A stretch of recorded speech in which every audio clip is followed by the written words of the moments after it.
Jumlah homoseksual dan transgender di negara ini meningkat saban tahun. Masuk ke Malaysia hanya untuk memuaskan nafsu songsang melalui langganan menerusi aplikasi telefon bimbit. Itu taktik yang digunakan golongan gay untuk menawarkan khidmat seks kepada golongan lelaki di negara ini. Sebenarnya kita semua adalah sama. Yang mana kita hidup di bumi ini menuntut keadilan yang sama sebagai hak seorang manusia.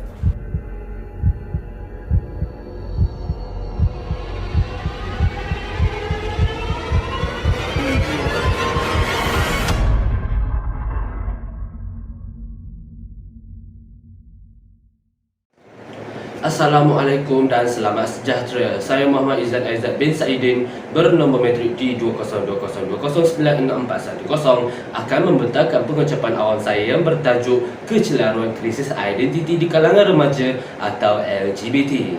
Apakah itu LGBT? Saya yakin anda semua sering mendengar perkataan LGBT ini. LGBT merupakan akronim kepada lesbian, gay, bisexual dan transgender. Lesbian ialah perempuan yang mempunyai tarikan seksual terhadap kaum sejenisnya, iaitu perempuan. Manakala gay ialah lelaki yang mempunyai tarikan seksual terhadap kaum sejenisnya, iaitu lelaki. Bisexual ialah kecenderungan untuk melakukan hubungan seks dengan lelaki dan juga wanita. Manakala transgender ialah seseorang yang berperasaan dan berpenampilan sebaliknya, seperti wanita yang menjadi lelaki dan lelaki yang menjadi wanita.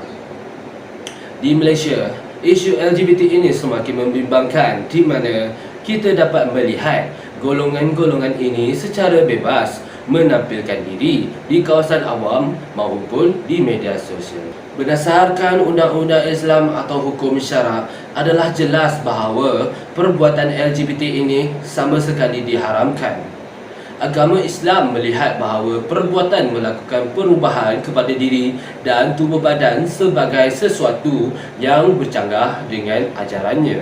Perbuatan menukar jantina tidak kira daripada lelaki kepada wanita ataupun wanita kepada lelaki adalah jelas haram dan bercanggah dengan hukum syarak.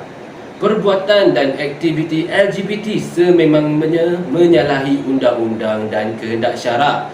Jika perbuatan sedemikian gagal untuk dibendung melalui undang-undang secara sah dan dikurangkan oleh pihak berkuasa, malah dibenarkan pula untuk disebarkan, maka dikhawatiri bahawa ramai remaja pada masa kini yang akan terpengaruh dengan gejala LGBT ini. Hadirin sekalian, bagi menangani gejala LGBT ini, pihak ibu bapa perlulah memainkan peranan. Ibu bapa perlulah bersahabat dan rapat dengan anak-anak serta bersikap ambil tahu akan segala aktiviti anak-anak mereka sejak kecil lagi. Ibu bapa juga perlulah tahu setiap apa yang dilalui dan dialami oleh anak-anak mereka di peringkat awal kanak-kanak, peringkat kanak-kanak dan juga peringkat awal remaja. Ibu bapa juga disarankan agar mencari ilmu mengenai isu LGBT ini, iaitu lesbian, gay, bisexual dan transgender, supaya dapat menghindarkan diri anak-anak daripada terjerumus ke dalam kelompok ini.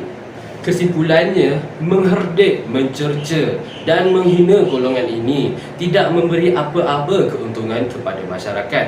Malah, cara ini hanya akan menjauhkan mereka daripada kita dan menyukarkan proses pemulihan. Jika tidak dibendung, ianya mampu meruntuhkan negara sekaligus merosakkan perancangan ke arah negara yang maju. Akhir kata daripada saya, ada mata pandang, ada telinga dengarkan, ada mulut bercakaplah, ada akal fikir-fikirkanlah. Sekian, terima kasih.